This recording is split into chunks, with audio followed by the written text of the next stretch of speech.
Every winter, my friends and I have a tradition. We hike to an abandoned cabin deep in the woods just to see if it's still standing. It's not much, just an old, crumbling structure surrounded by snow and silence. But there's something eerie about it, something that draws us back year after year. This past winter, though, our tradition took a turn none of us could have expected. It was a cold, moonlit night when we set out. The snow was fresh and the woods were quiet. Too quiet. The cabin was about a mile into the forest, and the hike was always a little treacherous in the snow. But we were used to it. We'd been doing this for years.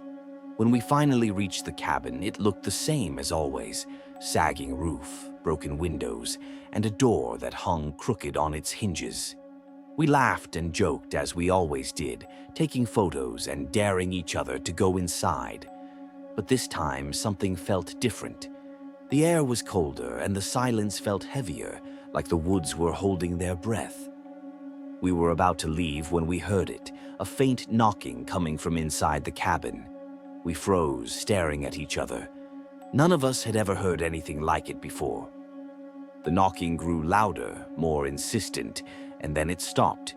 Curiosity got the better of us. We pushed the door open and stepped inside. The cabin was dark, the only light coming from the moon through the broken windows. The floor creaked under our feet, and the air smelled damp and musty. We searched the cabin, but there was no one there. Just empty rooms and broken furniture. We were about to leave when we saw it. A small black notebook lying on the floor in the corner. The pages were filled with strange symbols and drawings, like some kind of ritual. And on the last page there was a list of names, dozens of them, written in shaky handwriting. At the bottom of the list we saw our names. All three of us. My heart sank as I realized what we'd stumbled into. This wasn't just an abandoned cabin. It was something much darker. We ran out of the cabin and didn't stop until we reached the car. The whole ride home, we tried to make sense of what we'd found. Who had written those names? And why were ours on the list? We never went back to the cabin, and we never spoke about it again.